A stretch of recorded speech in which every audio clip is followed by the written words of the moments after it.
Hello दोस्तों, देखिए दोस्तों, आज हम कराने वाले हैं मैथ का वेरी इंपॉर्टेंट क्वेश्चन जो एग्जाम में 2025 में आने वाला है। ठीक है, 2025 में आने वाला है। ठीक दोस्तों, अगर 2025 में आप पेपर देने वाले हैं हाई स्कूल का, तो ये जो है आपका वेरी इंपॉर्टेंट क्वेश्चन मैं कराने वाला हूँ। ये त्रिमासिक मान लीजिए परीक्षा का मैंने बनाया है। ठीक है, ये आपके बोर्ड एग्जाम के लिए बहुत ही हेल्पफुल है। आज इस वीडियो में 30 नंबर आपका पूर्णांक जो है पक्का कर दूंगा। इस वीडियो में आपका 30 नंबर पक्का हो जाएगा। ठीक दोस्तों, अगर पूरा वीडियो आज करेंगे कक्षा 10 वाले के लिए। ठीक है, विषय गणित है। ठीक है दोस्तों, तो यहाँ पे मैंने नोट में लिखा है सभी प्रश्नों को हल करना अनिवार्य है। ठीक है, यहाँ पे पहला प्रश्न, दूसरा, इसमें आज हम 9 प्रश्न हल कराएंगे। आज हम 30 नंबर तक क्वेश्चन हल कराऊंगा। ठीक है दोस्तों, तो यहाँ पे देखिए पहला प्रश्न यहाँ लिखा है, दूसरा, फिर यहाँ पे तीसरा, यहाँ पे चौथा, यहाँ पे पांचवा, यहाँ पे छठवां। ठीक है, और यहाँ पे सातवां, और यहाँ पे आठवां। ठीक है, यहाँ पे 9वां। तो यहाँ पे देखिए मैंने सभी प्रश्न इसमें कराने वाला हूँ। 6 नंबर का, 4 नंबर का, 2 नंबर का, सभी इस वीडियो में आज कराऊंगा। 30 नंबर आपका जो है बोर्ड एग्जाम में जो हर बार आता है प्रश्न, वही मैं कराने वाला हूँ इस वीडियो में। अगर पूरा वाच करेंगे दोस्तों तो आपको बोर्ड एग्जाम की जो है 30 नंबर पक्के हो जाएंगे। ठीक है, 2025 में अगर देने वाले हैं आप। तो देखिए दोस्तों, समय न गवाते हुए चलते हैं टॉपिक पे, पहले बताने प्रश्न। ठीक है, तो यहाँ पे पहला प्रश्न क्या कह रहा है दोस्तों, देखिएगा ध्यान से। यहाँ पे पहला प्रश्न जो है 2 नंबर का है। ठीक है, तो यहाँ पे क्या कह रहा है 2x + 3y = 11 और 2x - 4y = -24 को हल कीजिए और इसके यम का वह मान ज्ञात कीजिए जिसके लिए y = mx + 3 हो। ये 2 नंबर का है। ठीक है, यहाँ पे देखिए 2 नंबर का पूछा हुआ है एग्जाम में। अब देखिए ये जो प्रश्न है इसको हम कैसे हल करेंगे दोस्तों, ध्यान से देखिएगा। पहले तो हम लोग लिखेंगे हल। ठीक है, तो पहला प्रश्न है। ठीक है, तो यहाँ पे हल लिखेंगे। तो यहाँ पे देखिए दोस्तों, यहाँ पे 2x + 3y = 11, इस समीकरण 1 दिया हुआ है यहाँ पे। ठीक है, इसके बाद यहाँ पे देखिए 2x - 4y = -24, ये दिया हुआ है समीकरण 2। ठीक है, अब यहाँ पे समीकरण 1 और 2। अब यहाँ पे देखिए समीकरण 1 और 2 से हम लोग क्या करेंगे, हल करेंगे। ठीक है, तो यहाँ पे लिख दीजिए समीकरण 1 व 2 से। ठीक है, समीकरण 1 व 2 से। ठीक दोस्तों, समीकरण 1 व 2 से हम लोग क्या करेंगे, यहाँ पे देखिए 2x + 3y = 11। अब यहाँ पे 2 क्या है, 2x - 4y = -24 बटा, ऐसे पाई खींच लेंगे। यहाँ पे विपरीत चिन्ह लगाएंगे, यहाँ माइनस, यहाँ पे प्लस, यहाँ पे प्लस। ठीक है, अब हम क्या करेंगे दोस्तों, इसको काटेंगे ऐसे, तो 4 3 7 हो जाएगा, 7y बराबर, इसको जोड़ेंगे तो 35 हो जाएगा। ठीक है दोस्तों, अब इसके बाद क्या करेंगे दोस्तों, यहाँ पे देखिएगा। ठीक है, अब इसको हम ऐसे 7 × 5 = 35, y बराबर कितना आ जाएगा, 5। ठीक है, y का मान कितना आ गया दोस्तों, 5। अब हम y का मान क्या करेंगे दोस्तों, यहाँ पे लिख दे रहा हूँ, y का मान समीकरण 1 में रखने पर। ठीक दोस्तों, समीकरण 1 क्या है, 2x + 3y = कितना है, 11 है। अब इसमें हम रखेंगे, ठीक है, 2x + 3y की जगह क्या रखेंगे, 5 रखेंगे, बराबर 11। तो 2x बराबर, ये 5 से 15 हो जाएगा, उधर जाएगा तो यहाँ पे -15 होगा दोस्तों। ठीक है, अब यहाँ पे 2x बराबर कितना हो जाएगा, घटाएंगे तो आपको हो जाएगा -4। ठीक है, तो कितना आ जाएगा, 2 दूना 4। ठीक है, इसको हम क्या करेंगे, भाग करेंगे तो 2 दूना 4 हो जाएगा। तो यहाँ x बराबर कितना आ जाएगा, -2। तो x मान कितना आएगा दोस्तों, -2। ठीक है, x का मान निकल गया। हमें क्या पूछ रहा था यहाँ सवाल में, कह रहा था कि यम का वह मान ज्ञात कीजिए जिसके लिए y = mx + 3 दिया है, मतलब इसका मान दिया है। तो हमें क्या करना है, y का मान ज्ञात करने के लिए y = mx + 3 दिया है। यहाँ पे देखिए mx + 3 दिया है, तो यहाँ पे हम क्या करेंगे दोस्तों, अतः y = mx + 3 में, ठीक है, हम क्या करेंगे, x बराबर जो दिया है इसमें हम रखेंगे। ठीक है दोस्तों, यहाँ पे देखिएगा y का मान कितना दिया है, 5 = m गुणे x मान कितना दिया है, -2 + 3। ठीक है, हम मतलब y = mx + 3 में x बराबर -2 और y बराबर 5 रखने पर। ठीक है, ऐसे लिख सकते हैं, रखने पर। तो यहाँ पे क्या हो जाएगा दोस्तों, देखिएगा ध्यान से, 5 बराबर -2m होगा + 3, ये इधर जाएगा तो क्या हो जाएगा दोस्तों, 5 - 3 हो जाएगा, बराबर -2m। इसको घटाएंगे कितना आ जाएगा, 2 आएगा। ठीक है दोस्तों, तो यहाँ पे 2 बराबर -2m, ये 2 कट जाएगा तो कितना आ जाएगा, -m बराबर 1। तो m बराबर क्या हो जाएगा दोस्तों, -1। तो m का मान पूछ रहा था दोस्तों, m का मान कितना आएगा, -1। यही आपका इस क्वेश्चन का आंसर हो जाएगा। ठीक दोस्तों, इतना हम लोग करेंगे तो आपका जो है 2 नंबर का प्रश्न ये हो गया। ठीक है दोस्तों, 2 नंबर मिल जाएगा। ठीक दोस्तों, आई होप आपको समझ में आ गया होगा। अब देखिए आपका अगला प्रश्न क्या है, प्रश्न नंबर दूसरा। प्रश्न नंबर दूसरा क्या कह रहा है दोस्तों, यहाँ पे प्रश्न नंबर दूसरा जो है इसको मैं बताने जा रहा हूँ, ठीक है। तो प्रश्न नंबर दूसरा क्या कह रहा है दोस्तों, यहाँ पे ध्यान से देखेंगे तो आपको बहुत अच्छे से समझ में आ जाएगा। तो यहाँ पे दूसरा प्रश्न कह रहा है के किस मान के लिए निम्न रैखिक समीकरणों के युग्म का कोई हल नहीं है। तो यहाँ पे समीकरण दिया है 3x + y = 1 और यहाँ पे दूसरा समीकरण दिया है ब्रैकेट में 2k - 1 ब्रैकेट बंद x दिया है प्लस दूसरे ब्रैकेट में दिया है k - 1 y दिया है और यहाँ पे बराबर 2k + 1 दिया है, ठीक है। अब इस क्वेश्चन को हम लोग कैसे हल करेंगे दोस्तों, देखिएगा ध्यान से। अब पहले तो हम लोग समीकरण को लिखेंगे, ठीक है। तो समीकरण कितना दिया हुआ है दोस्तों, यहाँ पे देखिए पहला समीकरण दिया है, हल करेंगे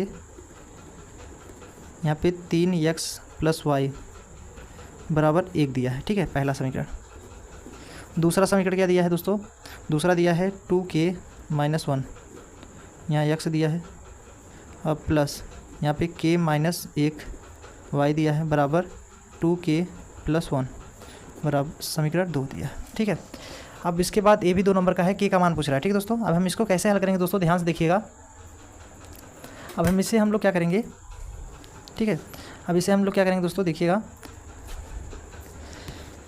समीकरण 1 के लिए क्या होता है, समीकरण 1 के लिए हमें व्यापक रूप क्या होता है, a1x + b1y + c1 = 0 से क्या करेंगे, तुलना करेंगे करने पर, ठीक दोस्तों। हम क्या करेंगे, तुलना करेंगे, ठीक है। तो यहाँ पे थोड़ा सा ये देखिएगा, इस समीकरण इसमें क्या कह रहा था प्रश्न में, मतलब ये कह रहा है युग्म का कोई हल नहीं है। युग्म का कोई हल का मतलब दोस्तों होता है जो मतलब a1/a2 = b1/b2 = c1/c2, यहाँ पे नोट रहता है। ये होता है युग्म का कोई हल नहीं रहेगा, तो इसके लिए ये होता है फार्मूला, ठीक है। तो यही इसमें अपनाएंगे। बट यहाँ पे समीकरण 1 से हम लोग क्या करेंगे, तुलना करेंगे। तो समीकरण 1 के लिए क्या है, व्यापक रूप है। तो क्या है समीकरण 1 क्या है आपका, देखिए यहाँ पे समीकरण 1 क्या है आपका, जैसे देखिए 3x + y + a इधर आएगा -1 हो जाएगा, ठीक है। तो कहने का मतलब देखिए यहाँ पे समीकरण 1 क्या है दोस्तों, यहाँ पे देखिए 3x + y, अब इधर आएगा -1 हो जाएगा बराबर 0। ये समीकरण 1 है ना, इसको मैं बना। अब इसका हम तुलना करेंगे तो क्या हो जाएगा, a1 बराबर क्या हो जाएगा दोस्तों 3 और b1 बराबर क्या हो जाएगा 1, यहाँ 1 रहता है इसका आगे, और यहाँ पे c1 बराबर कितना हो जाएगा -1, ठीक है। ये मैंने तीनों लिख दिया। अब हम इसी प्रकार समीकरण 2 के लिए लिखेंगे, ठीक है। समीकरण 2 के लिए व्यापक रूप क्या है, a2x + b2y + c2 = 0 से क्या करेंगे, तुलना करेंगे, तुलन करने पर, ठीक दोस्तों। अब तुलना करेंगे तो क्या हो जाएगा दोस्तों, देखिएगा ध्यान से। अब तुलना करेंगे तो हम लोग क्या करेंगे दोस्तों, यहाँ पे देखिएगा जो दूसरा समीकरण है, यहाँ पे देखिए 2k - 1 है, यहाँ पे x है, ठीक है। अब प्लस यहाँ पे k - 1, यहाँ पे क्या है y है, बराबर के जगह इधर आएगा तो माइनस में जाएगा 2k + 1, ऐसे हो जाएगा बराबर 0। अब हम क्या करेंगे, तुलना करेंगे तो क्या हो जाएगा, a2 बराबर कितना आएगा 2k - 1 और b2 बराबर क्या हो जाएगा k - 1 और c2 बराबर क्या हो जाएगा -2k + 1, ठीक है। इतना हो जाएगा। अब इतना हो जाने के बाद दोस्तों हम लोग क्या करेंगे, समीकरण युग्म का कोई हल नहीं रहता, इसके लिए मैंने सूत्र बताया था दोस्तों। अगर युग्म देखिए यहाँ पे युग्म का कोई हल नहीं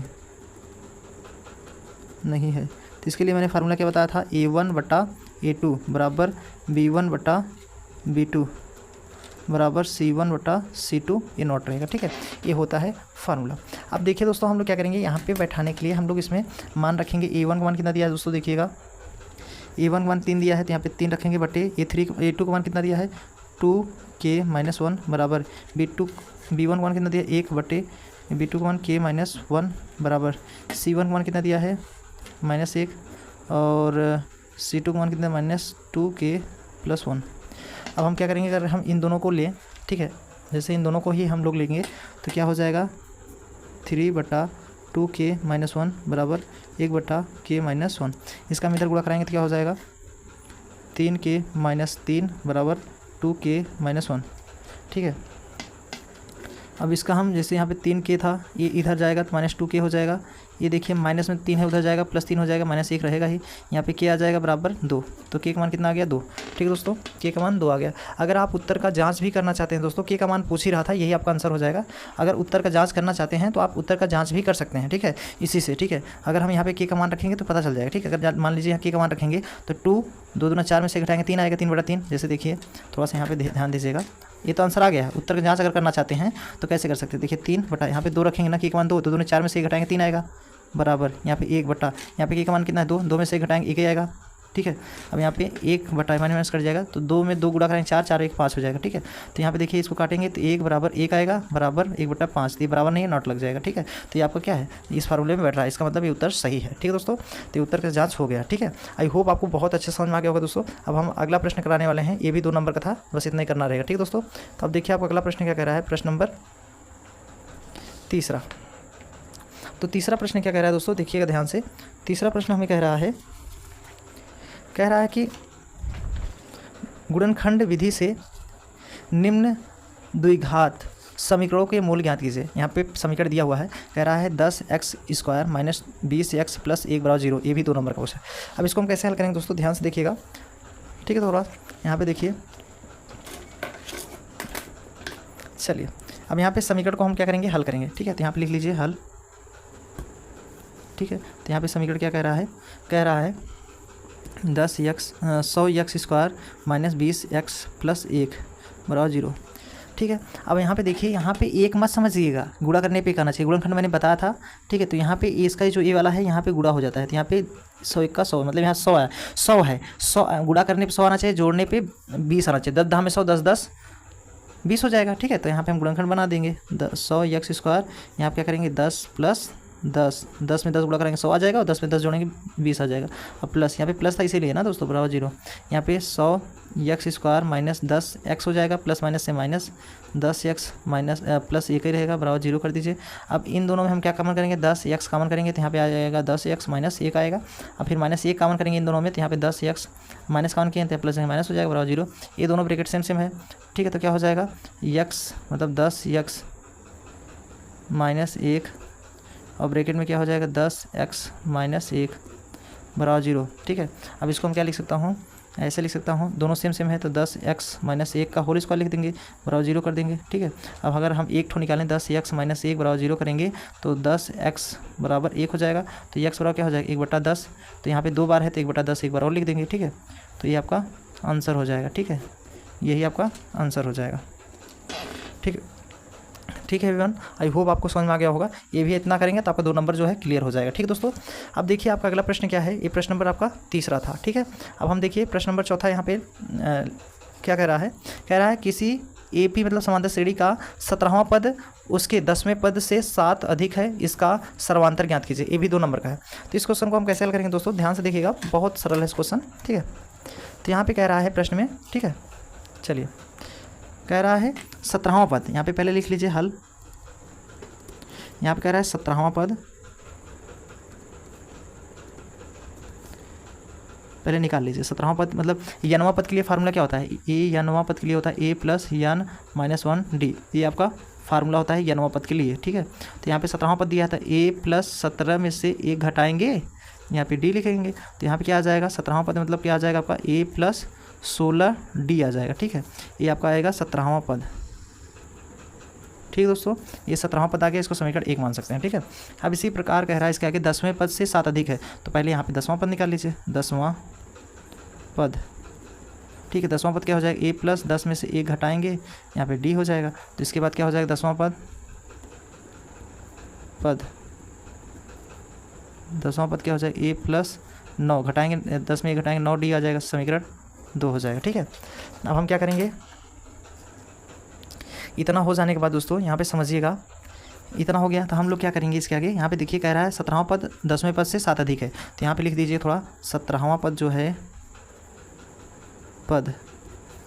है 10वें पद से 10वां पद से 7 अधिक है, 7 अधिक है, अधिक मतलब जोड़ होता है। ठीक है, अधिक, अब इसको हम क्या करेंगे, अधिक का मतलब जोड़ होता है। ठीक है, ये अधिक है तो यहाँ पे जुड़ेगा। ठीक है, तो यहाँ पे 17वां पद कितना आया है दोस्तों, समीकरण 1 और 2 से देखेंगे, तो समीकरण 1 में देखिए 17वां पद कितना आया है a प्लस 16d बराबर 10वां पद कितना है a प्लस 9D यहाँ प्लस 7, ठीक है। अब ए इधर आएगा तो माइनस में कट जाएगा ना, तो देखिए यहाँ पे ए माइनस ए हो जाएगा प्लस 16D हो जाएगा, इधर आएगा माइनस 9 बराबर 7। ए से एक कैसे कट जाएगा, 16 में से 9 घटाएं, वो 9D आ जाएगा, इधर आएगा तो डी आएगा, ठीक है। 16 में से 9 घटाएंगे तो यहाँ पे 7D आ जाएगा बराबर 7, 7 से कैंसिल हो जाएगा, तो डी बराबर कितना हो जाएगा दोस्तों 1। तो डी क्या होता है दोस्तों, सर्वांतर होता है। इसमें देखिए सर्वांतर पूछ रहा है ना आपका, तो सर्वांतर क्या हो जाएगा, सर्वांतर तो आपका 1 हो जाएगा, ठीक है। यही आपका आंसर हो जाएगा, ठीक है दोस्तों। आई होप समझ में आ गया होगा, इतना करेंगे तो आपका जो है 2 नंबर आपका ये क्लियर हो जाएगा, ठीक दोस्तों। आई होप आपको अच्छे से समझ में आ गया होगा। अब देखिए आपका अगला प्रश्न क्या कह रहा है दोस्तों, तो आपका अगला प्रश्न कह रहा है प्रश्न नंबर 5वां। तो प्रश्न नंबर 5वां क्या कह रहा है दोस्तों, ध्यान से देखिएगा। प्रश्न नंबर 5वें का हम लोग हल करने जा रहे हैं, ठीक है। तो प्रश्न नंबर 5वां जो है दोस्तों, इसको अच्छे से देखेंगे तो आपको बहुत अच्छे से समझ में आ जाएगा, ठीक है। तो चलिए प्रश्न नंबर 5वां को हल किया जाए। तो यहाँ पे क्या कह रहा है प्रश्न नंबर 5वां देखिएगा, ठीक है। यहाँ पे प्रश्न नंबर 5वां कह रहा है एक्स अक्ष पर वह बिंदु ज्ञात कीजिए जो 2, -5 और -2, 9 से समदूरस्थ है, ठीक है। तो पहले यहाँ पे देखिएगा मैं क्या कर दे रहा हूँ, पॉइंट मान करके हल कर दे रहा हूँ। पॉइंट का मतलब दोस्तों, जैसे हम लोग इसमें क्या करेंगे, मान ले रहा हूँ, ठीक है। चलिए यहाँ पे थोड़ा सा मान करके हल कर दे रहा हूँ। जैसे यहाँ पे माना एक्स अक्ष पर बिंदु मान ले रहा हूँ, ठीक है। चलो बिंदु मान लिया जाए। जैसे देखिए अगर हम ऐसे मान ले रहा हूँ, ठीक है, ये आपका क्या हो जाएगा, ए मान लीजिए और इसे मैं बी मान ले रहा हूँ, ठीक है। यहाँ पे एक बिंदु मान ले रहा हूँ पी, ठीक है। अब ये जो पी बिंदु मान रहा हूँ ये क्या है, x, 0, ठीक है। और ये क्या दिया है आपका, यहाँ पे दिया है 2, -5 दिया हुआ है यहाँ पे, और बी जो दिया है -2, 9 दिया है, ठीक है। इतना दिया हुआ है। अब हम क्या करेंगे दोस्तों, अब यहाँ पे देखिएगा, ये तो मैंने फिगर बना दिया। अब यहाँ पे हम लोग क्या करेंगे, देखिए यहाँ पे एक्स अक्ष पर बिंदु जो है कितना है, पी, यहाँ पे पी ब्रैकेट में x, 0 से जो बिंदु है ए कितना है 2, -5 और से, या और लिख दीजिए, और बी जो है बिंदु कितना है -2, 9 से समदूरस्थ है, समदूरस्थ है, ठीक है, समदूरस्थ है। अब जब दोस्तों समदूरस्थ रहता है तो हम लोग क्या करते हैं, यहाँ पे जो एक दूसरे के बराबर कर देते हैं। जैसे देखिए ए पी बराबर बी पी, ठीक है दोस्तों, ऐसे बराबर कर देता हूँ, ठीक है। ये जो दूरी होता है ए इसके बराबर कर देते हैं, ठीक है, ऐसे, ठीक है। तो यहाँ पे क्या हो जाएगा, ए पी बराबर बी पी। तो ए पी का मतलब दोस्तों ए पी का मान ए है, ठीक है, ए और ए पी, तो ये दोनों लेंगे, ये दोनों मतलब ये आपका क्या हो जाएगा, x1 y1 x2 y2 हो जाएगा, ठीक है। और दूरी के लिए फार्मूला मैंने क्या बताया था, यहाँ पे लिख दे रहा हूँ। दूरी के लिए फार्मूला क्या होता है, दूरी सूत्र क्या होता है, ए बी बराबर x2 - x1 का whole square plus y2 - y1 का होल स्क्वायर, ठीक है। ये आपका फार्मूला होता है, ठीक है, ये आपका फार्मूला होता है। ये फार्मूला हम लोग लगाएंगे यहाँ पे, पहले इसका हम लोग फार्मूला लगाएंगे, ठीक है, बराबर इसमें भी वही फार्मूला लगाएंगे, ठीक है। तो इसमें क्या हो जाएगा, x2 - x1 का होल स्क्वायर, ठीक है, प्लस y2 - y1 का होल स्क्वायर। इसमें भी वही x2 - x1 का whole square plus y2 - y1 का होल स्क्वायर, ठीक है दोस्तों। अब यहाँ पे पहले समझने की बात है, यहाँ पे जो देखिए x1 y1 x2 y2, तो यहाँ पे पहले मान इसमें रखना होगा, फिर उसमें रखना होगा, ठीक है। तो हम लोग क्या करेंगे दोस्तों, चलिए इसको मान रख दिया जाए, ठीक है। तो यहाँ पे मान कैसे रखेंगे दोस्तों, ध्यान से देखिएगा। चलिए इसको मान रख दिया जाए।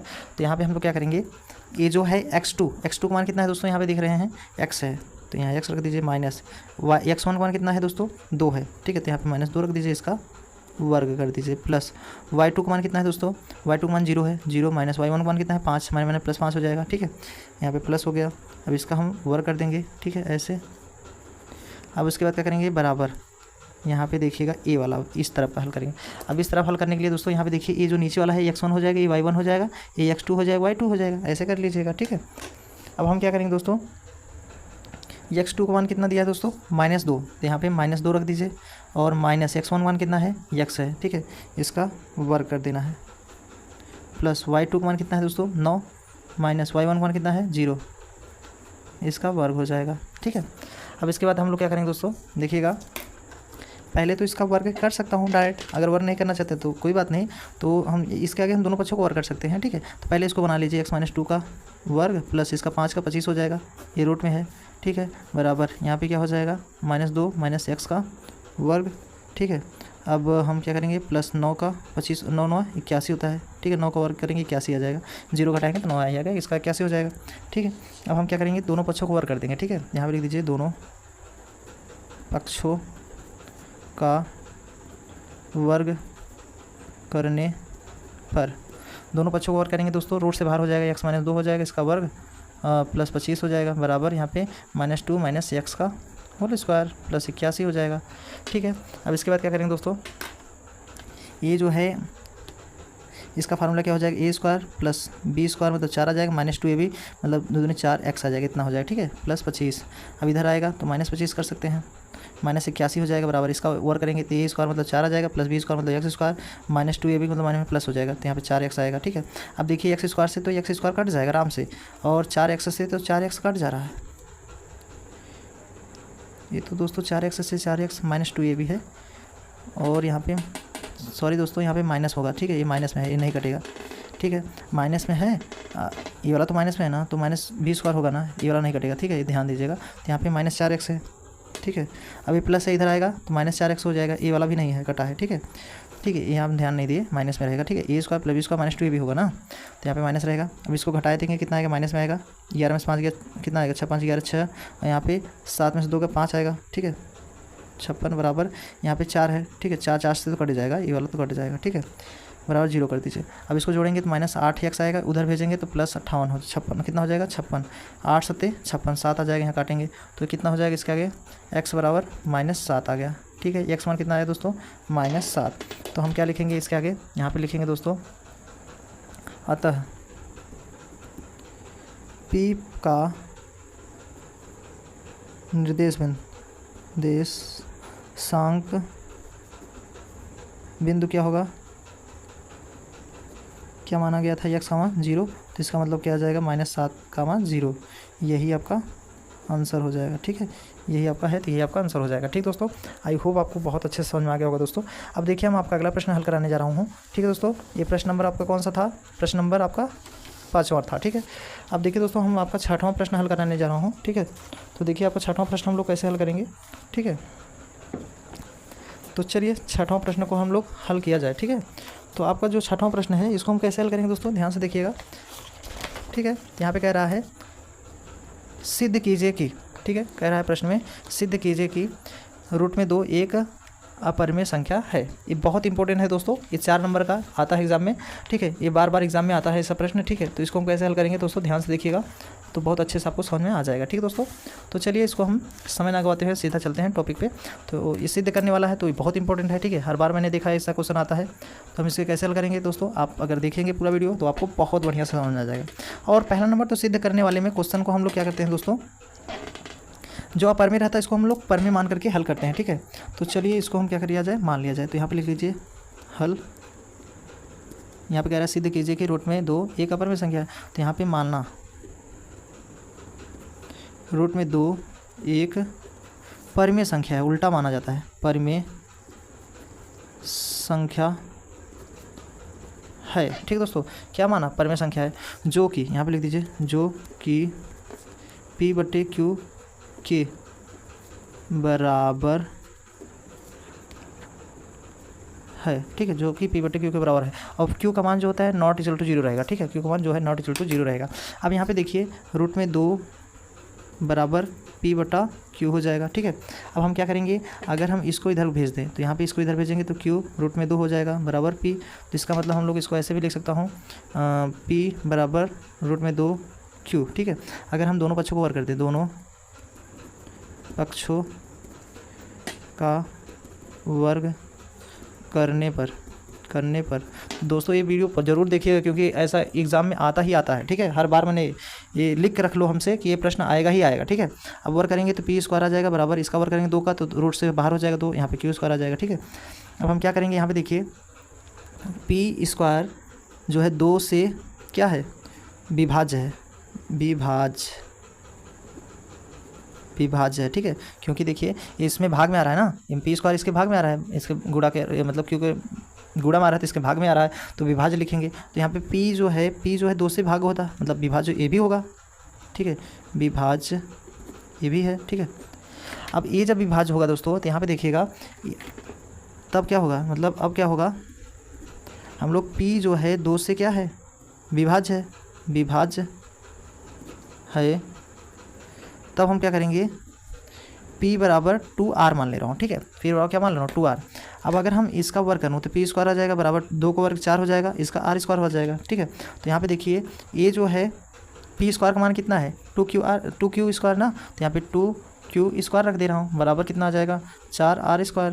तो यहाँ पे 2 दूना 4 आ जाएगा, ठीक है। तो यहाँ पे क्या हो जाएगा, q स्क्वायर बराबर 2r स्क्वायर। अब यहाँ पे देखेंगे जो एक q का मान है, मतलब जो q का मान है, ये q क्या है, यहाँ पे देखेंगे q स्क्वायर जो है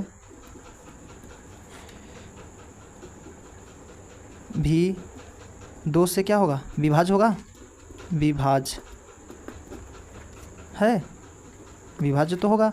अब इसके बाद विभाज्य है दोस्तों, तो हम क्या करेंगे, ये जब विभाज्य है इससे दोस्तों तो हम क्या करेंगे, अब ये जो है q भी 2 से विभाज्य होता है, मतलब ये q जो है ये भी क्या होगा, 2 से विभाज्य होगा ना, विभाज्य है। जब q स्क्वायर है तो ये q भी होगा, ठीक है। तो अब यहाँ पे क्या करेंगे दोस्तों, देखिएगा p तथा q दोनों में एक चीज़ कॉमन क्या दिख रहा है, दोनों में 2 से विभाज्य दिख रहे हैं, विभाज्य हैं। जब 2 से विभाज्य हैं तो ये जो 2 से जो कौन कौन भी है, p तथा q का उभयनिष्ठ है ना, उभयनिष्ठ मतलब कॉमन है, उभयनिष्ठ है, उभयनिष्ठ गुणनखंड है, गुणनखंड है, ठीक है, गुणनखंड है। तो यह क्या होगा, यह एक विरोधाभास में होगा, यह एक विरोधाभास में है, ठीक है, ये विरोधाभास में है। तो विरोधाभास मतलब एक दूसरे के विपरीत है ना, विरोधाभास है। तो अतः क्या हो जाएगा, अतः रूट में 2 क्या है, एक अपरिमेय हो जाएगा, ठीक है, अपरिमेय संख्या है, ठीक है। ये प्रूव्ड हो गया, यही प्रूव करना था, ठीक है दोस्तों, यही आपका प्रूव हो गया। अगर इतना करेंगे तो आपका जो 4 अंक का है एग्जाम में आपका क्लियर हो जाएगा, ठीक है दोस्तों। आई होप आपको अच्छे समझ में आ गया होगा दोस्तों। अब देखिए आपका अगला प्रश्न क्या कह रहा है, उसको मैं बताने जा रहा हूँ, ठीक है। आई होप ये प्रश्न समझ में आ गया होगा। अब देखिए आपका अगला प्रश्न क्या कह रहा है, प्रश्न नंबर, ये 6वां मैंने कंप्लीट कर दिया। अब हम आपका अगला प्रश्न बताने जा रहा हूँ, प्रश्न नंबर 7वां, ठीक है। तो 7वां जो है दोस्तों क्या कह रहा है, यहाँ पे देखिएगा ध्यान से। 7वां प्रश्न जो है ये भी बहुत इंपॉर्टेंट है। देखिए हर बार ये प्रश्न में ऐसा आता ही आता है, आप चाहे जो भी प्रश्न उठा लेंगे, ठीक है, मतलब आपका पेपर उस सब में मिल जाएगा। तो ये बहुत इंपॉर्टेंट है। जैसे पानी पीने के लिए, मतलब जीने के लिए पानी ज़रूरत होती है दोस्तों, वैसे एग्ज़ाम देने जा रहे हैं 2025 में, तो ये सवाल उस बोर्ड में उतना ही इम्पोर्टेंट है, ठीक है। तो यहाँ पे देखिए दोस्तों आपका 7वां प्रश्न क्या कह रहा है। तो 7वां प्रश्न बहुत अच्छे से देखिएगा, ये भी 4 नंबर का पूछा है एग्जाम में। यहाँ पे कह रहा है 5 वर्ष बाद जैकब की आयु उसके पुत्र की आयु से 3 गुनी हो जाएगी। 5 वर्ष पूर्व जैकब की आयु उसके पुत्र की आयु के 7 गुनी थी, उसकी वर्तमान आयु क्या थी, ठीक है, क्या होगी, यही पूछ रहा है। तो यहाँ पे लिखेंगे हल और यहाँ पे मानेंगे, माना, ठीक है, हल करेंगे उसके बाद मानेंगे, ठीक दोस्तों। अब हल करने के बाद जब माने हैं तो यहाँ पे चलिए इसको हम लोग हल किया जाए। चलिए यहाँ पे लिखिए जैकब की आयु की वर्तमान आयु, मान आयु, ठीक है, मान आयु पूछ रहा है। तो यहाँ पे x वर्ष मान लीजिए, ठीक है, और उसके पुत्र की आयु, मतलब उसकी जैकब की आयु के पुत्र की आयु, पुत्र की वर्तमान आयु क्या हो जाएगा, y वर्ष, ठीक है, ऐसे मान लिया मैंने, ठीक है दोस्तों।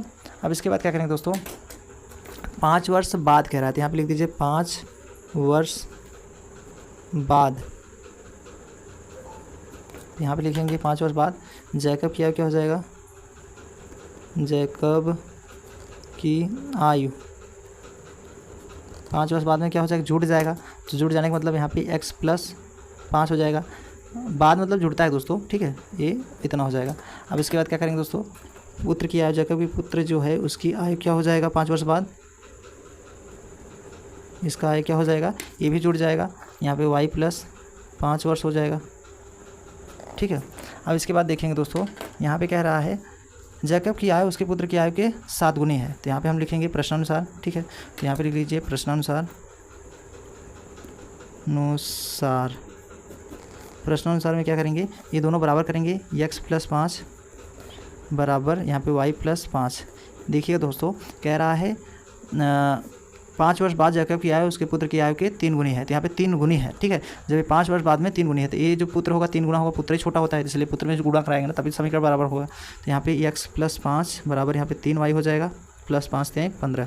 अब यहाँ पे x प्लस 5 था, इसको उधर भेज देंगे तो यहाँ पे क्या आ जाएगा 5 है। ठीक है, इधर आएगा -3y बराबर 15, ये उधर भेज दीजिए, x माइनस 3y बराबर क्या हो जाएगा 15 माइनस 5 हो जाएगा। अब क्या हो जाएगा x माइनस 3y बराबर कितना हो जाएगा 10, समीकरण 1 मान लीजिए। ठीक है, अब इसी प्रकार यहाँ पे देखिएगा प्रश्न में क्या कह रहा था, कह रहा है 5 वर्ष पूर्व जैकब की आयु उसके पुत्र की आयु के 7 गुनी है। अब पुनः फिर 5 वर्ष पूर्व बोल दिया, तो यहाँ पर लिख दीजिए पुनः 5 वर्ष पूर्व बोल दिया है, पूर्व मतलब घटेगा। ठीक है दोस्तों, पूर्व का मतलब घटेगा, यहाँ पे लिखेंगे जैकब की आयु। अब क्या हो जाएगा, पूर्व में घटेगा। ठीक है, अब यहाँ पे देखिए x माइनस 5 हो जाएगा, इतना वर्ष। ठीक है, अब उसके बाद उसकी पुत्री की आयु क्या हो जाएगा, पुत्र की आयु 5 वर्ष पूर्व में, ये भी घटेगा, यहाँ पे y माइनस 5 करेंगे, इतना वर्ष। ठीक है, अब इसके बाद क्या करेंगे दोस्तों, ध्यान से देखिएगा, जब इतना हो जाएगा हम लोग क्या कर रहा है इसमें, ये कह रहा है 5 वर्ष पूर्व जैकब क्या अपने पुत्र की आयु के 7 गुनी है। अब यहाँ पे पुनः हम लोग क्या करेंगे प्रश्नानुसार, यहाँ पे प्रश्नानुसार पुनः प्रश्नानुसार करेंगे। तो यहाँ पे क्या हो जाएगा दोस्तों, ये दोनों बराबर कर लीजिए पहले तो। ठीक है, यहाँ पे x माइनस 5 था, यहाँ पे भी बराबर करके y माइनस 5 कर देंगे। अब यहाँ पे 7 गुना है तो पुत्र में ही 7 से गुना कराएंगे तभी तो बराबर आएगा। अगर पिता में ही गुणा करा देंगे तो पिता ज़्यादा जेठ नहीं हो जाएगा, तो हमें निकालना है। तो इसलिए समीकरण बराबर करने के लिए पुत्र में ही हमेशा छोटे में ही गुणा कराया जाता है। ठीक है, तो यहाँ पे जानिए x माइनस 5 बराबर यहाँ पे गुणा कराएंगे 7y हो जाएगा, माइनस 7 बचे 35, इधर आएगा तो x इधर आएगा माइनस 7y हो जाएगा बराबर, ये माइनस उधर गया 5 माइनस 35।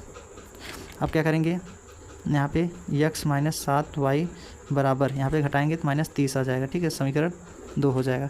अब हम क्या करेंगे दोस्तों, समीकरण 1 और 2 से हल करेंगे। ठीक है, तो समीकरण 1 और 2 से, समीकरण 1 तो यहाँ पे दिखाई दे रहा होगा और समीकरण 2 यहाँ पे, तो यहाँ पे इसका क्या करेंगे, समीकरण 1 और 2 से हल करेंगे। ठीक है दोस्तों, तो चलिए अब समीकरण 1 और 2 से हल किया जाए। ठीक है, अब ये समीकरण 1 और 2 से हल करने के लिए दोस्तों आप लोग जान रहे हैं, समीकरण 1 और 2 से जैसे मैंने रैखिक समीकरण में बताया था उसी हिसाब से ये भी होगा।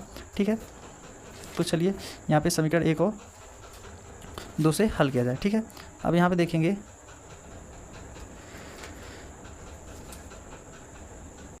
अब हम यहाँ पे क्या करेंगे, समीकरण 1 और 2 से। ठीक है, यहाँ पे लिख दीजिए समीकरण 1 व 2 से। ठीक है, समीकरण 1 और 2 से, समीकरण 1 यहाँ पे है, यहाँ पे देखिए x माइनस 3y बराबर 10 है, तो यहाँ पे लिख दीजिए x माइनस 3y बराबर कितना है 10।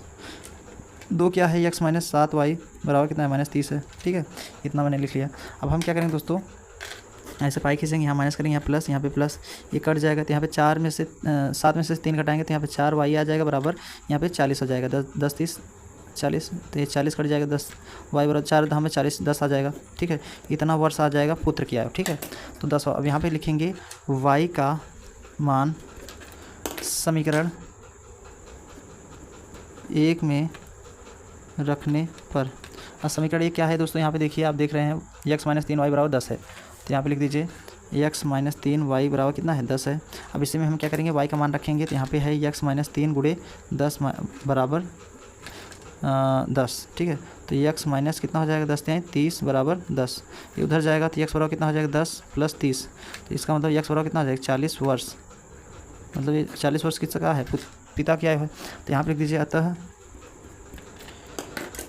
पिता की आयु मतलब जैकब। ठीक है, तो क्या लिखेंगे, जैकब की आयु कितना है 40 वर्ष। ठीक है, और पुत्र की, जैकब के पुत्र की आयु कितना है, कि आयु 10 वर्ष है। ठीक है। तो पिता पुत्र से 10-30 साल अधिक है, ठीक है दोस्तों, यही आपका आंसर हो जाएगा, ठीक है। आई होप आपको बहुत अच्छे से समझ में आ गया होगा दोस्तों, ठीक है दोस्तों। तो दोस्तों कैसा लगा वीडियो आप लोग कमेंट करके बताइए। अब देखिए आपका अगला प्रश्न हल कराने जा रहा हूँ, ये प्रश्न नंबर आपका 7वां था, ठीक है दोस्तों। अब देखिए आपका अगला प्रश्न क्या कह रहा है, प्रश्न नंबर 8वां। 8वें के बाद एक क्वेश्चन और बचेगा, 8वां जो है ये भी 4 नंबर का है, ठीक दोस्तों। अब यहाँ पे देखिए 8वां प्रश्न जो है ये क्या कह रहा है, आप अच्छे से समझिएगा। 8वां प्रश्न यहाँ पे कह रहा है, ये कह रहा है 8वां प्रश्न कि यदि कोई रेखा एक त्रिभुज ABC की भुजाओं AB और AC को क्रमशः D और E पर प्रच्छेद करें तथा भुजा BC के समांतर हो तो सिद्ध कीजिए कि AD बटा AB बराबर AE बटा AC होगा। ये 4 नंबर का एग्जाम में पूछा है। तो इसको हम कैसे, पहले तो हम क्या करेंगे, बनाएंगे त्रिभुज। यहाँ पे कह रहा है त्रिभुज बना लीजिए, पहले तो हम लोग क्या करेंगे, त्रिभुज बनाएंगे। तो यहाँ पे पहले हम लोग क्या कर रहा हूँ, ट्रेंगल बना करके तब उसके बाद हल करूँगा, ठीक दोस्तों। ट्रेंगल बनाएंगे तभी तो हल हो पाएगा। तो यहाँ पे ट्रेंगल में क्या कह रहा है दोस्तों, ये जो ट्रेंगल इसमें कह रहा है तो इसको हम बनाना पड़ेगा। तो चलिए इसका ट्रेंगल बना दिया जाए। तो यहाँ पे सबसे पहले क्या करेंगे, एक त्रिभुज बना लीजिए प्यारा सा। चलिए यहाँ पे ऐसे मैंने त्रिभुज बना लिया, ठीक है। इसको नाम दे दीजिए A, इसको दे दीजिए B, इसको C, ठीक है। ये कह रहा है खुद ही ना, यहाँ पे देखिए त्रिभुज ABC में कह रहा है। तो जो जो कह रहा है पहले उसको लिखते चलिए। यहाँ पे लिखेंगे हल, ठीक है। यहाँ पे हल करेंगे तो यहाँ पे जो कह रहा है पहले उसको तो लिखना पड़ेगा ही, ठीक है। त्रिभुज ABC में तो यहाँ पे ये त्रिभुज लिख दीजिएगा, इसके बाद ABC में, ठीक है। त्रिभुज ABC में मैंने बना लिया। इसको कह रहा है भुजाओं AB और AC के क्रमशः D और E पर प्रच्छेद कर रहे हैं। प्रच्छेद मतलब काट रहे हैं। तो यहाँ पे आपका एक बिंदु होगा, क्या होगा, D होगा, और यहाँ पे एक बिंदु क्या होगा, E होगा। ये प्रच्छेद मतलब दोस्तों यहीं से काट रहे हैं, ठीक है, ऐसे काट रहा है, ठीक है। तो यहाँ पे प्रच्छेद कर रहे हैं, तो ये प्रच्छेद करें तथा भुजा BC के समांतर हो जाए। तो ये BC के समांतर हो जाएगा, मतलब ये कह रहा है DE जो है इसके समांतर हो जाएगा BC के, ठीक है। ये खुद ही कह रहा है, दिया है, समझ लो, ठीक है, दिया है। अब इसके बाद दोस्तों ये उसको प्रच्छेद भी कर रहा है ना, यहाँ पे एक बन जाएगा। अब इसके बाद हम लोग क्या करेंगे, यहाँ पे सिद्ध भी करना है, ठीक है। तो यहाँ पे लिख लीजिए थोड़ा सा, जो सिद्ध करना है, सिद्ध करना है। तो क्या सिद्ध करना है, AD बटा AB बराबर AE बटा AC, यही हमें सिद्ध करना है। तो यहाँ पे थोड़ा दोस्तों ध्यान देंगे, हम लोग क्या पढ़ाए थे थिल्स पर में, थिल्स पर में जानते हैं 6.1, या इसको हम बोल सकते हैं आधारभूतिक समानुपातिकता पर में, थिल्स पर में से, ठीक है। यूट्यूब पे सर्च करेंगे थिल्स पर में जैसे स्टडी में तो आ जाएगा, ठीक है। अब इसके बाद देखिए मैंने सभी पर में करा दिया है, ठीक है। अब देखिए उसके बाद दोस्तों थिल्स पर में क्या कहता है, AD बटा DB। तो यहाँ पे लिख दीजिए AD बटा DB बराबर AE बटा EC, ठीक है, इतना हो जाएगा। अब हम क्या करेंगे, इसका हम व्युत्क्रम कर दे रहा हूँ, ठीक दोस्तों। अब व्युत्क्रम करने का मतलब दोस्तों देखिएगा, थोड़ा ध्यान से समझिएगा। व्युत्क्रम करने का मतलब ये नहीं है कि मतलब जैसे देखिए हम क्या कर रहा हूँ, एक DB ऊपर कर दे रहा हूँ बट्टे AD नीचे कर दे रहा हूँ, EC ऊपर बट्टे AE नीचे, ये क्या कर दे रहा हूँ, व्युत्क्रम किया हूँ। क्या किया हूँ दोस्तों, व्युत्क्रम करने पर, ठीक है, व्युत्क्रम करने पर। अब व्युत्क्रम किए हैं तब क्या करेंगे, दोनों पक्षों में क्या करेंगे, एक जोड़ने पर, ठीक है। अब दोनों पक्षों में एक जोड़ेंगे भी, ठीक है। तो जोड़ने का मतलब दोस्तों देखिए यहाँ पे DB बटा AD, यहाँ पे प्लस 1 करेंगे बराबर यहाँ पे EC बटा AE में क्या करेंगे, एक जोड़ेंगे, ठीक है। अब यहाँ पे क्या हो जाएगा दोस्तों, जब जोड़ेंगे तो दोस्तों इसमें थोड़ा ध्यान दीजिएगा। अब हम यहाँ पे DB प्लस इसका उधर गुणा हो जाएगा तो AD हो जाएगा, बटा क्या हो जाएगा, AD ही रहेगा बराबर यहाँ पे EC प्लस AE रहेगा, बटे क्या हो जाएगा, AE, ठीक है। अब थोड़ा सा त्रिभुज में ध्यान दीजिएगा दोस्तों। यहाँ पे देखिए त्रिभुज में थोड़ा सा यहाँ पे ध्यान दीजिएगा। ये जो त्रिभुज मैंने बताया है, यहाँ पे देखेंगे त्रिभुज में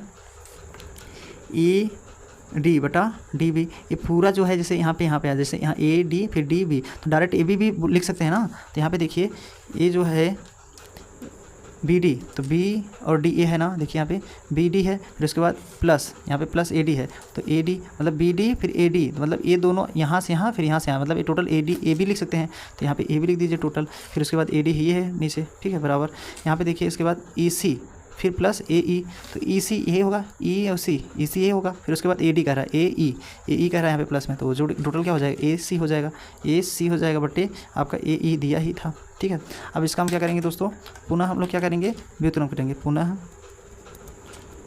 व्युत्क्रम करने पर यहाँ पे व्युत्क्रम लिख दीजिएगा, व्युत्क्रम करने पर। ठीक है दोस्तों, थोड़ा सा ध्यान दीजिएगा। अब इसके बाद क्या करेंगे, व्युत्क्रम करेंगे, ऊपर हो जाएगा ए डी बटा ए बी बराबर ए ई बटा ए सी। ठीक है, ये आपका व्युत्क्रम हो गया, यही आपका प्रूव करना था। ठीक दोस्तों, यही आपका प्रूव करना था। ठीक है, यही आप इतना करेंगे तो आपका 4 अंक जो है क्लियर हो जाएगा, 4 नंबर जो है पक्का हो जाएगा। ठीक दोस्तों, आई होप आपको बहुत अच्छे से समझ में आ गया होगा ये क्वेश्चन। ठीक दोस्तों, अब देखिए आपका अगला प्रश्न मैं बताने जा रहा हूँ। प्रश्न नंबर आपका अगला है इस लास्ट क्वेश्चन यहाँ पे 6 नंबर। ठीक है, ये दोस्तों बहुत इंपॉर्टेंट है क्योंकि ये 6 नंबर के एग्जाम में आता है। ठीक है दोस्तों, अब 6 नंबर का आता है तो आपका इंपॉर्टेंट तो होगा ही, तभी तो 6 नंबर आया। और 6 नंबर आपका जो है एग्जाम में अगर ये पूरा वीडियो वॉच करेंगे तो 6 नंबर आपका क्लियर हो जाएगा। ठीक है, ज़्यादा इसमें कुछ है नहीं। ठीक है दोस्तों, बहुत सिंपल क्वेश्चन है। ठीक है, इसको ज़्यादा वैसा प्रश्न नहीं है। ठीक है, अगर ध्यान से देखेंगे बहुत सरल है, आ जाएगा आपको बहुत अच्छे से समझ में आ जाएगा। चलिए देखते हैं इसको। तो क्या कह रहा है प्रश्न दोस्तों, प्रश्न नंबर आपका 9वां। अब इसको हम क्या करेंगे, पहले देखिए यहाँ पे कह रहा है उस त्रिभुज का क्षेत्रफल ज्ञात कीजिए जिसके शीर्ष 2,3 दिया है पहले ब्रैकेट में, दूसरे ब्रैकेट में -1,0 और तीसरे ब्रैकेट में दिया है 2,-4 है। ठीक है, ये 6 नंबर का एग्जाम में पूछता है। अब देखिए ये क्वेश्चन जो है एग्जाम में हर साल आता है। ठीक है, अब इस क्वेश्चन को हम कैसे हल करेंगे दोस्तों, देखिएगा ध्यान से, बहुत अच्छे से आपको समझ में आ जाएगा। ठीक है, तो यहाँ पे हम जो प्रश्न कह रहा है इसको हम चलते हैं हल करने। तो यहाँ पे पहले इसको हल करने से पहले यहाँ पे देखिए पहले जो दिया है तो यहाँ पे हम लिखेंगे हल। ठीक है, यहाँ पे हल लिख रहा हूँ, तो इसमें देखिए दिया है 2,3। ठीक है, और दिया है -1,0 और क्या दिया है 2,-4।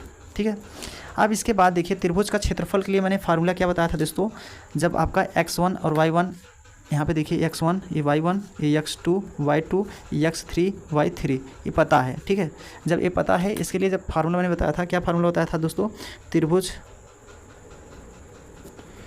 का क्षेत्रफल। ठीक है, त्रिभुज का क्षेत्रफल के लिए क्या पता है,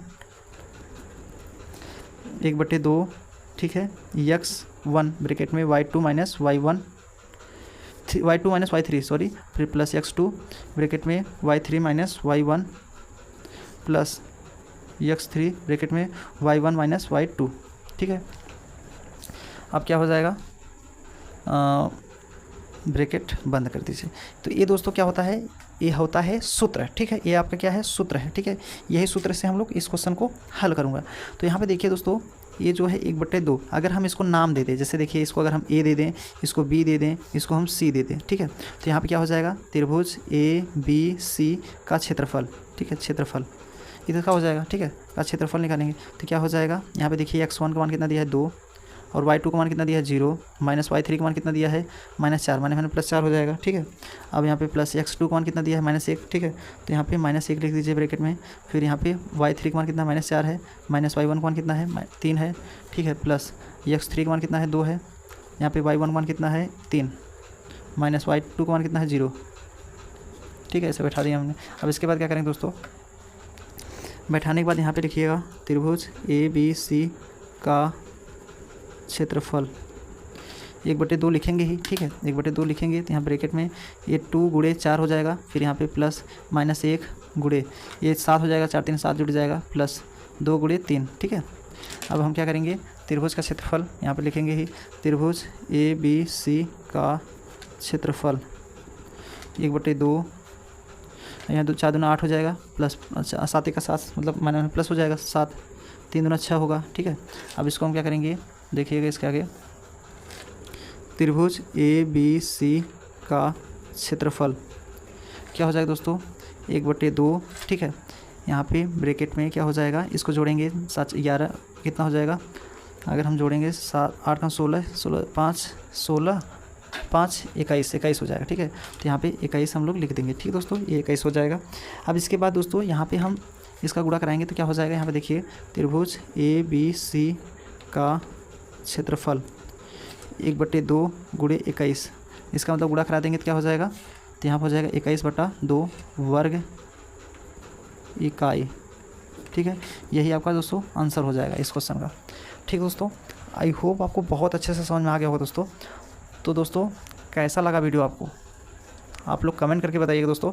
अगर दोस्तों आपको अच्छा लगा होगा तो प्लीज़ मेरे चैनल को सब्सक्राइब और बेल आइकन को प्रेस कर लीजिएगा, ठीक दोस्तों। अब ये जो दोस्तों यहाँ पे देखिए, अगर आप लोग पूरा वीडियो देख लिए होंगे तो ये जो 30 नंबर है, 30 में 30 आप पूरा लेके आएंगे। अगर ये पूरा वीडियो आप वॉच किए हैं तो 30 में 30 पक्का आ जाएगा आपका, ठीक है, 2025 के लिए। तो दोस्तों मिलते हैं फाइनली अगली वीडियो में। जय हिंद।